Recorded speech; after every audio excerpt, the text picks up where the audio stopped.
conosco.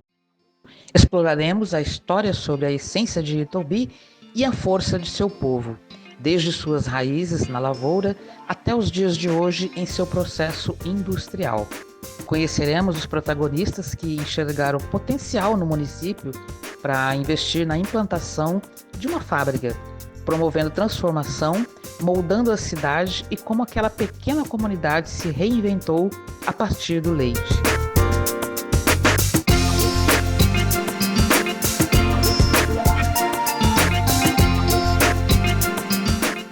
No distrito de Paz de Casa Branca residiam os irmãos Alves Cunha, Fabrício e José, que foram os primeiros donos da fazenda Rio Verde ou Cocais do Rio Verde.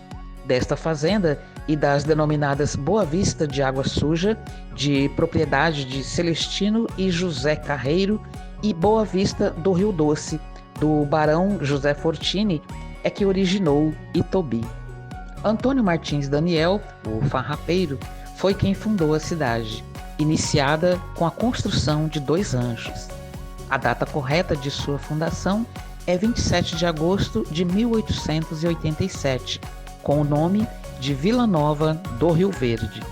Em 1897, passou a pertencer ao município de São José do Rio Pardo. No ano seguinte, voltou a pertencer ao município de Casa Branca e mudou seu nome para o atual Itobi. Adquiriu autonomia em 1959, emancipando-se do município de Casa Branca, e foi Alcebiades Pires o grande líder que originou e conduziu a população itobiense até a vitória da emancipação. Itobi passou por significativa transformação em todos os setores e todos buscavam expandir os horizontes da pequena cidade, marcada pela simplicidade e pelas tradições rurais, que começava a dar seus primeiros passos rumo ao desenvolvimento local. Um marco importante surgiu no horizonte: a inauguração da primeira fábrica de laticínios da região. Esta iniciativa não apenas prometia novas oportunidades de trabalho, mas também se tornaria um elo vital entre os pequenos agropecuários locais e o crescente mercado consumidor. Ele começou com meu avô no fim da década de 20, mais ou menos, entendeu? Que eu nasci em 34, foi no fim da década de 20 que eles começaram com a Pitinini Bizarre, entendeu? E a Pitinini Puglia, ele faleceu em 35, foi mais ou menos em 36 que começou a Pitinini Puglia. Meu pai era um guarda-livros em Guaranésia. Entretanto, eu nasci em Guaranésia, por isso. Mas quando eu tinha 6 meses, o meu avô materno faleceu, e esse meu avô materno era o Gaspar Bizarre. Ele tinha em São José do Rio Pardo uma fábrica de sabão, uma marcenaria. Ele tinha uma marcenaria e tinha essa fábrica de Itobi junto com o sócio dele, o Felício Pitinini. A fábrica era o Pitinini Bizarre, naquela época. Eu tinha mais ou menos 6 meses, que eu nasci em dezembro, meu avô faleceu em agosto de 35, eu nasci em dezembro de 34, e resolveram dividir.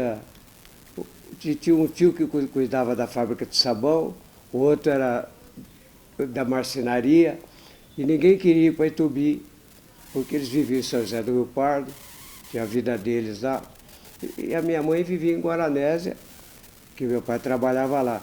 Então a fábrica, na divisão, ficou para ela. Então meu pai veio para Itobi, eu tinha acho que uns 8 meses, mais ou menos, aí depois virou Pitinini Puglia, né? Em italiano a gente pronuncia Puglia. E depois meu pai é que trouxe a Polenghi para Itobi.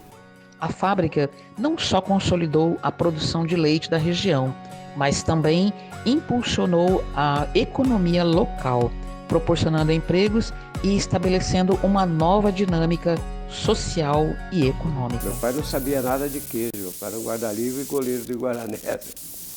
Ele veio para Itubi, ele começou acendendo a caldeira, prendendo a cadeira, mexer a taxa, classificar o queijo.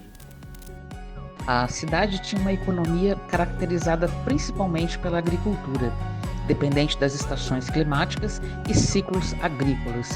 Passou a integrar-se a uma rede de produção que transcendeu suas limitações. Naquela época eles faziam muito queijo prata, eles faziam mussarela, entendeu? Faziam provolone, entendeu? E queijo fresco, fazia muita ricota defumada. Meu pai tinha fora da fábrica tinha um local só para defumar ricota. Já vinha para o Mercado Central da Cantareira, porque o Felício Pitirini morava aqui em São Paulo. E o meu avô é que tomava conta da fábrica, depois meu pai tomou conta da fábrica. Então ele aqui cuidava da comercialização. Uma fábrica que tinha uma produção muito grande, tanto é que hoje aqui no mercado tem a fábrica do Rony, a mussarela Rony no supermercado. Todas as fórmulas são do meu pai, que ele fabrica aqui, porque meu pai vendeu 2 fábricas para o avô dele, desse Rony aqui, para o Peta. Ele vendeu a fábrica de Vargem Grande e a fábrica do meu pai de grama, que além de Itubi, meu pai tinha a fábrica de Vargem Grande e grama.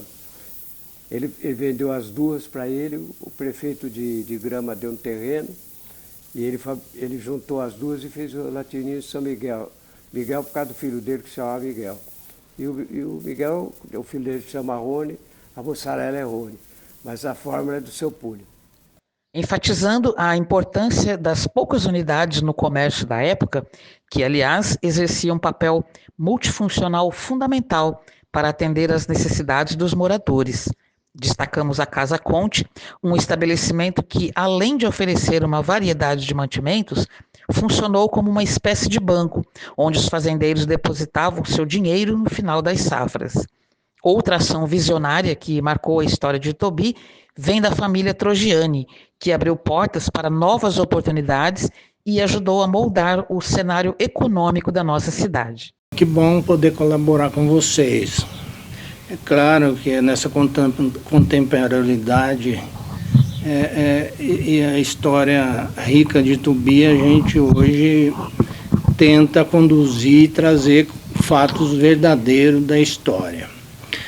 Você sabe muito bem que Itubi se iniciou pela Companhia Mogiana e em torno desse núcleo surgiu as casas comerciais, que na época das primeiras, a minha família, em 1907, inaugurou.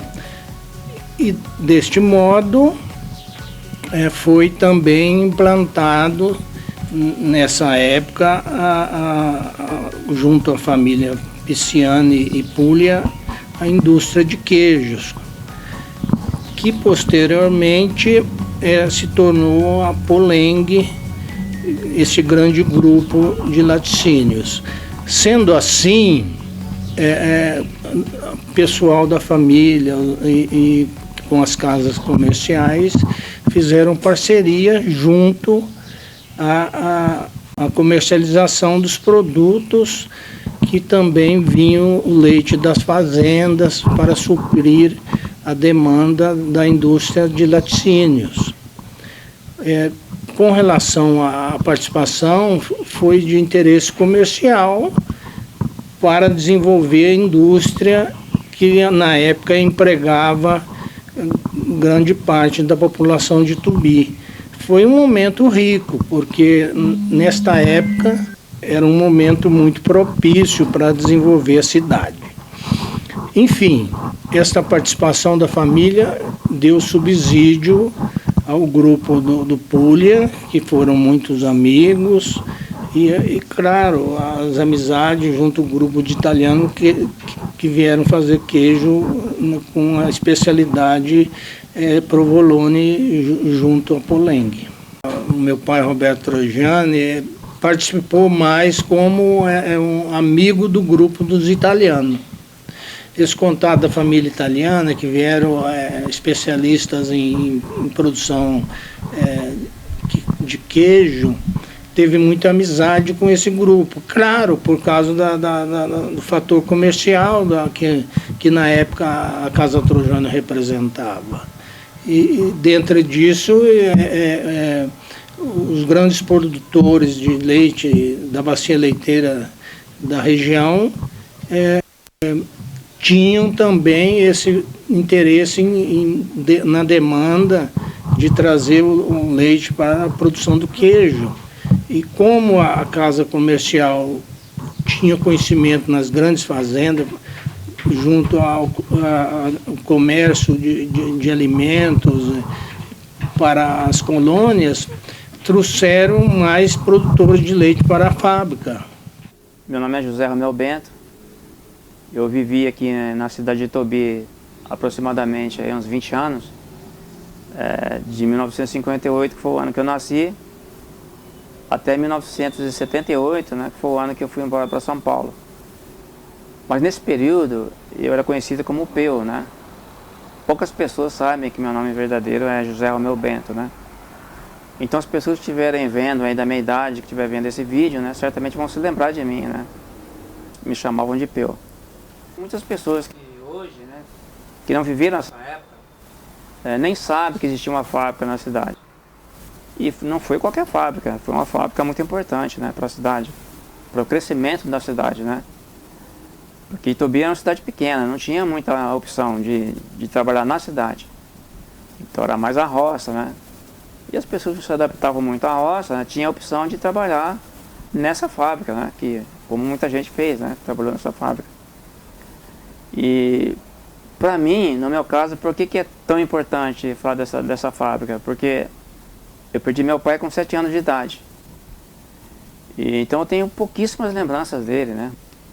E uma dessas lembranças que eu tenho dele tem a ver com a fábrica, com essa fábrica que chamava Poleng, né? Meu pai era retireiro, tirava leite num sítio aqui próximo, né? Da família Trojani, que aliás é muito tradicional também na cidade, né? Tinha o seu Pedrinho Trojani, que tinha uma loja de armarinho. O Roberto Trojani, que tinha um sítio também perto, aqui próximo aqui. Hoje tem próximo do Cristo ali. E tinha o Zé Trojani e outros, né? Mas o Zé Trojani era onde meu pai trabalhava no sítio dele tirando leite. E meu pai posava nesse sítio para facilitar, né? Num dia levantava muito cedo, 4 horas da manhã, para tirar leite. E ele posava, né, lá numa casa nesse sítio. E ele me levou um dia para posar com ele lá. E aí eu me lembro dele, à tardinha, né? Ele comigo no colo, é a única lembrança que eu tenho no colo dele, né? Ele andando comigo, mostrando o pomar que tinha pitanga, tinha, né, carambola, me lembro disso, né? Laranja, tinha manga, tinha muitas coisas naquele pomar. E ele mostrando para mim, andando e mostrando para mim essas coisas todas, né? Aí voltamos para casa, né? A gente dormiu. Ele levantou, me deixou dormindo, foi lá, tirou leite, colocou nos latão, era um latão grande assim, e o leite era colocado lá. E aí ele passou de manhã com o carroção, né? O leite, carroção é uma carroça grande, né? A primeira parte é como se fosse uma carroça mesmo, o animal ali, o cavalo, né? Na frente, a parte da carroça, e aí depois ela é comprida, daí o nome carroção, né? É um carroção de 4 rodas, né? E nessa parte traseira, que a gente chama de carroção, era colocado ali os latões de leite, né? Para levar. E aí meu pai passou de manhã com esse carroção e colocou em cima junto com ele. E aí foi para essa fábrica, né? Foi para Poleng levar. E tinha que entrar dentro da Poleng, porque eles deixavam o latão cheio e pegavam o vazio, né? E levavam de volta, né? Faziam uma troca, né? E aí eu me lembro de quando ele entrou lá dentro, eu via a movimentação dentro dessa fábrica, né? E era muito organizado, o pessoal andando para lá e para cá, correndo, né? Tinha muito equipamento, muito maquinário lá dentro, né? É uma fábrica de queijos, né? Aliás, queijo muito bom. Até hoje, muitas pessoas falam ainda desse queijo, né? Era um queijo tradicional, né? Da época, né? E então foi importantíssimo para mim, que tem a ver com meu pai, né? Com a presença do meu pai, né? Levando leite lá e ia todo dia lá, e nesse dia ele me levou para conhecer. Para levar a conhecer a fábrica lá. E uma outra lembrança também que eu tenho dessa fábrica é que eu tinha um tio que morava na fazenda São Miguel, que aliás é pertinho daí, né, de Itobi, né, são 4 quilômetros. Mas quando eu era criança, parecia que eram 10 quilômetros, né, porque parece que tudo fica grande. E eu me lembro que a gente ia pra lá, pra casa do meu tio, a gente ia a pé, às vezes buscar alguma coisa, ou levar alguma coisa, né, então a gente ia pra lá, né, ou alguma festa a gente ia. E acho que era puxado, 4 quilômetros, né, acho que era eterna, né, era uma distância eterna, muito longe. E aí, na época, o caminhão, tinha um caminhão, chamava de leiteiro. Esse caminhão pegava leite de manhã nas fazendas, porque a Poleng pegava o leite e recolhia o leite de todos os sítios e fazendas da região, né, mais próximas, e levavam para lá. Esse leite era levado para a Poleng para transformar em queijo, essas coisas. Então, quando a gente ia, mesmo que a gente ia a pé, para lá para casa do meu tio, para essa fazenda São Miguel, que aliás é a fazenda que quando eu nasci lá, né? Eu morava lá nessa cidade, minha mãe e meu pai moravam lá quando eu nasci. Nasci em Itobi, mas morava na fazenda São Miguel. E quando a gente vinha embora para casa do meu tio, que a gente ia para lá e a gente voltava, a gente tinha o recurso do caminhão. O caminhão passava lá, me lembro, até hoje, né? Como se fosse hoje. Ele passava à tarde, era 15h30 da tarde, 13h30 da tarde. Então a gente ficava na casa do meu tio conversando, né? Ia cedo para lá a pé, né? Não dava tempo de pegar o caminhão, né?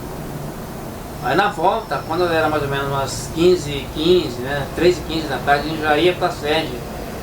E o curral, onde eles tiravam o leite das vacas, é próximo da sede, do lado, né? Então dava 13h15 e a gente já ia direto para lá, esperando o caminhão chegar, porque o caminhão passava 13h30, né? E aí ele dava carona pra gente, né? Então a gente não vinha a pé, então esse caminhão também marcou muito lá. O caminhão da Poleng, porque a gente vinha tudo contente porque não ia andar a pé, né? Então a gente vinha em cima desse caminhão, né? A carroceria junto com os leites, com os tambores de leite, o flacão de leite. E aí não ia deixando a gente pelo caminho, não é ônibus, né? Então onde que a gente ia parar? Novamente nessa fábrica, na Poleng. Então a gente ia com ele até lá, e aí lá sim ele descia todo mundo, né? Não ia parando no lugar para descer. Então era uma fábrica que foi importante para a cidade.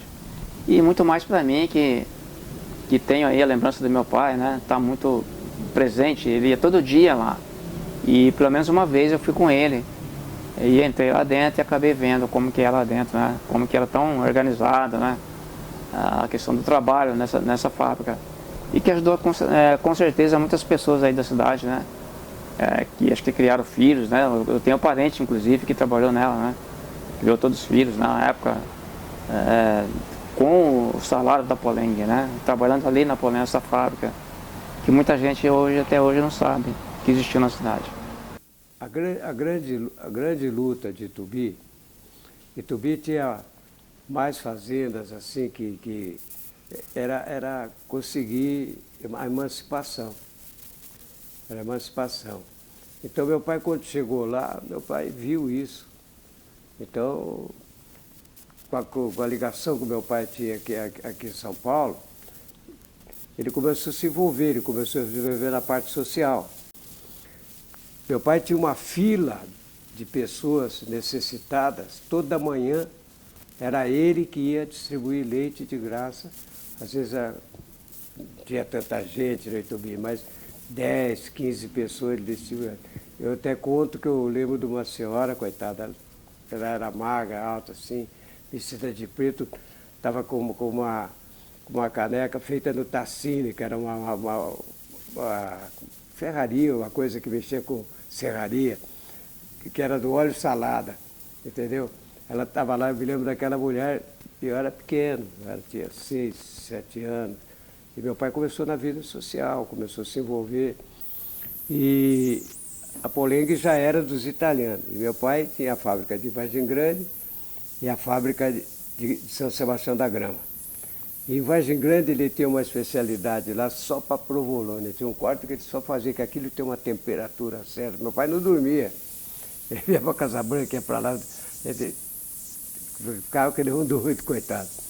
E teve essa primeira e teve um concurso de queijo, né? Teve um concurso de queijo. E ninguém sabia nada, então meu pai concorreu, a Poleng veio, concorreu, e os italianos vieram, né? Chegou uma hora lá, meu pai apresentou um provolone de 80 quilos, o outro com mais de 100 quilos. Aí o italiano era muito amigo dele, né? Falou, isso aí a hora que você cortar, isso está tudo rachado, falou pro meu pai, né? Meu pai falou, não. Walter, que era o antigo empregado da fábrica, estava lá, falou, corta esse queijo aqui. Estava lá o Lucas Nogueira Garcês. Estava lá o Lucas, o governador estava lá. Falou, corta esse queijo aí. Aí ele pegou de 80 e cortou, né? Quando ele cortou, estava aquela casca fininha e correu aquela lágrima italiana assim do provolone. O italiano falou, meu pai, onde é que você compra esse leite aí? Meu pai falou, no mesmo lugar que você compra. Meu Deus, aí tal, meu pai até mandou um pedaço, mandou cortar o outro também. Ele tinha sido perfeito. Meu pai se especializou da fábrica do provolone, na fábrica de Vargem Grande dele.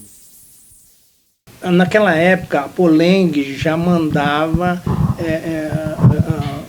os queijos para São Paulo, comercializava os queijos em São Paulo. E como uma forma de agradecimento e divulgação do produto, junto às festividades, não sei se é bem o centenário de São Paulo, mas na festividade da capital paulista, foi ofertado pela Poleng um queijo de 100 quilos para ser exposto junto às festividades da capital de São Paulo. E nesta época, como meu pai tinha muita amizade com o grupo da Poleng, ajudou a encaminhar esse queijo, porque precisou ajudar a população a carregar esse provolone de 100 quilos para levar a São Paulo. Então, uma história bem interessante que tornou conhecida e esse queijo foi divulgado, claro, como forma comercial da Poleng em Tubi. Meu pai deixou todos os funcionários empregados com a Poleng, todos. As mudanças foram eles que fizeram depois, porque eles chegaram com outras ideias. Eu sou filha do seu Antônio, que trabalhou na Poleng, aí em Tubi, e eu vou estar conversando com ele um pouquinho sobre a experiência dele nesse período, nessa época. Hoje ele está com 84 anos, já aposentado, e nós moramos aqui em Assis, no estado de São Paulo também. Então conta, pai, como foi? Como que o senhor começou na Poleng? Eu comecei trabalhando na chácara da Poleng, era um criame de porco. Aí fecharam lá, venderam, acabou com as porcas, eles me deram serviço a fabricar queijo. E aprendeu, né, pai? Aí aprendi a fazer. O que o senhor fazia, como foi? Aí eu comecei a trabalhar normal. Daí que depois o Egídio, o gerente, o fabricante, me chamou e falou para mim se eu queria aprender. Eu falei que queria. Aí ele me ensinou eu. Aprender a fazer? Fazer o queijo. O queijo. Todo tipo de queijo. Quais queijos que eram? Mussarela, parmesão, ricota. Provolone, o senhor falou, não foi? Provolone, E a manteiga, né, e também? a manteiga. E onde que era vendido? E tudo para São Paulo. Vocês faziam mussarela, e daí num determinado momento Eles começaram a vender o leite, né? parou de produzir, Parou de produzir e começou a vender o leite. e esse leite ia para São João. São João da Boa Vista. Até que aí lá ficava só o recebimento. Só uma pessoa para receber o leite, passar para o caminhão e ia para São João. Aí depois cortaram de tudo, aí o caminhão já passava direto. Certo? E não tinha mais nem parada lá. Aí eu já estava lá em Minas, né? Então, primeiro o senhor foi para... São João. Trabalhou em São João, daí já era Leco lá em São João. E depois foi para Boteiros. Então a Poleng ajudou o senhor. É a profissão. Eu aprendi lá. Começou tudo na Poleng. Tudo na Poleng. Daí da Poleng o senhor foi para Leco. Pra Leco. Aprendeu, se tornou um queijeiro, né? E de lá me trouxeram para cá. E de lá viemos para Assis. Se eu pudesse voltar no tempo, eu voltaria com toda alegria em mim. É tão bom trabalho, né? Aquele trabalho gostoso que a gente fazia lá. É muito ótimo, coisa linda. Então o senhor faria tudo do mesmo jeito? Do mesmo jeito. Olha, eu me lembro da fábrica de Tubi.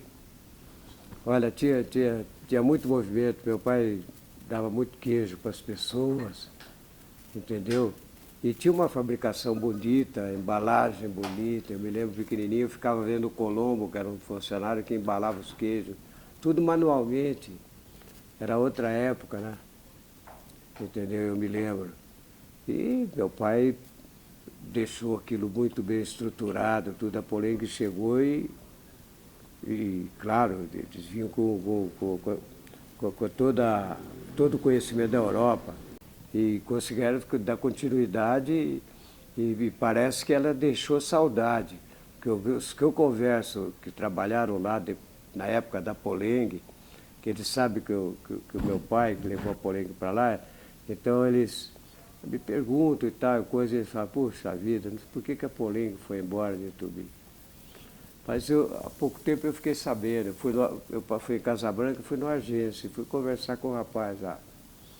Ele falou assim, está muito difícil, não tem leite aqui perto. A gente tem que andar 176 quilômetros para poder fazer queijo em Casabranca. O cara do agência falou para mim. Então acho que a dificuldade foi essa deles encontrarem leite, foram para outras regiões, né? Foram para outras regiões. Ainda com meu pai, quando meu pai estava ligado a ele, eles tinham Mococa, eles tinham Guaxupé. Aí depois acho que desfizeram de Mococa, e foram, porque o leite foi ficando cada vez mais longe. E isso aí, agora anos depois, há pouco tempo, que agora parece que a do agência é do grupo japonês. Antes de passar para o grupo japonês, o agência era amigo do meu pai. Eu passei para o Casabranca e ele me falou, está difícil, eu tenho que buscar leite a 176 quilômetros aqui. Eu acho que o problema da Poleng sair foi por isso. Acho que começou a virar soja, café, né, e outras culturas, né? Naturalmente, e Minas para laticínios até hoje, cada vez mais famosa. Queijo da Serra e outros queijos que estão surgindo lá, né? O censo 2022 apontou para Itobi uma população de 8.046 pessoas. O município, em fase de expansão, busca diversificar sua economia, atraindo indústrias que complementem as atividades agrícolas. No que diz respeito ao setor industrial, Itobi conta com 777 unidades locais de empresas atuantes, já consolidadas, que vão desde pequenas fábricas até estabelecimentos de maior porte. A gente hoje, situando no tempo, Itubi ainda depende muito da questão rural, no fato do trabalhador, né?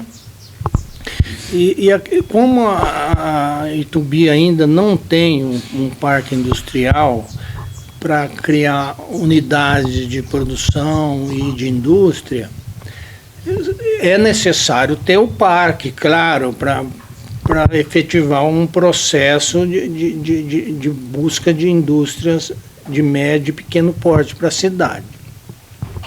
Mas a questão importante é, junto à comunidade, ver qual identidade eles preferem para a cidade.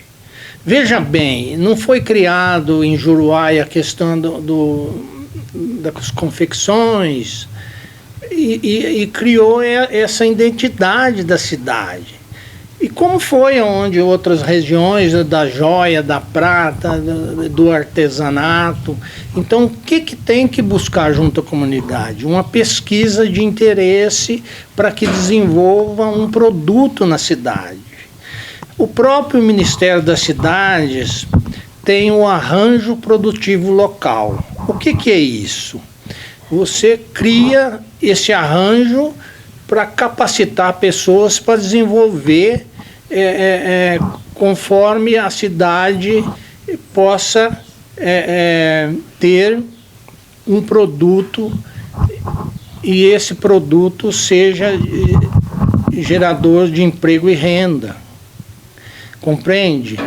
Então não é só o fator de ter um parque industrial que fique ao lado do centro para trazer indústria, mas tem que ter a identidade do interesse da comunidade, para ver o que ela prefere para a cidade.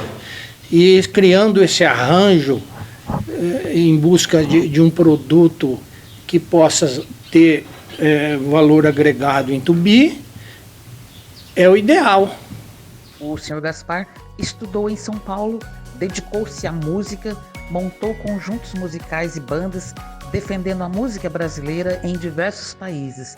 Durante 17 anos, esteve no exterior, trabalhando com profissionais de alto nível. Trabalhou e manteve contato com os grandes nomes da música internacional. E ainda é irmão do craque internacional Fernando Puglia, com quem chegou a participar do famoso programa Almoço com as Estrelas. Tem outra grande virtude: ele é conselheiro vitalício da Sociedade Esportiva Palmeiras. E o que ele deseja para Itobi, vamos ouvir agora. Olha, eu acho que hoje a parte política é muito forte para trazer as indústrias para as cidades, entendeu? Eu acho que tem que ter muita união entre o povo, sabe? E eu desejo para Itubi o que meu pai sempre desejou, que minha mãe sempre desejou. Que Itubi um dia se emancipasse e fosse uma potência perto do que era hoje, porque Itubi hoje é uma potência perto do que era. Entendeu? O que eu desejo é que o povo seja feliz e que apareça alguém que também traga indústrias para lá, como meu avô foi para lá. Porque quando meu avô foi para lá, Itubi tinha 4 ruas. Quando meu avô foi montar a fábrica lá. Entendeu? Então é o que eu desejo com todo carinho o que meu pai desejava, o que a minha mãe desejava para Itubi. Que Itubi continue crescendo, que o povo seja unido e que cuide daquilo com muito carinho. Que meu pai cuidou com carinho. Eu vi meu pai cuidar. Uma história maravilhosa. Você não gosta da parte política, porque o seu filho era uma pessoa muito boa, né? O que eu gosto do meu sogro é isso, realmente, uma pessoa muito honesta. O que é difícil hoje em dia o político fazer isso. Então, para mim é um orgulho ouvir histórias do pessoal que vem aqui, que não falou só vocês, já viram outras aqui, porque ele é o único que ficou, né? E o que mais se lembra das histórias da família. Então, eu acho isso bonito, a pessoa tem história. Nada como ter um pouco de história, né? Quem passa pela vida não tem história, não tem nada para lembrar, é muito monótono, muito chato. Então, essa história que eu ouço, acompanho assim, só porque a gente se conheceu muito depois disso, eu já estava na música e a gente se conheceu depois disso, então só sei pelo que eu falo, porque as pessoas que a gente conviveu nos contaram também uma dessas histórias. Olha nós aí. Itubi, terra de amor, mesmo sendo pequenina. Nós gravamos, quem está cantando sou eu, o Clóvis Soares Suete, o rapaz que fez a parte musical, o arranjo, e a filha dele.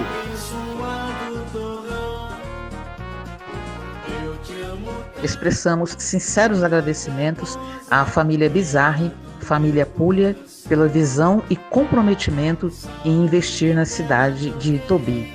Acreditar no potencial da região, especialmente ao estabelecer a fábrica de laticínios, não apenas fomentou o setor industrial, mas também trouxe um significado de crescimento e desenvolvimento para Itobi.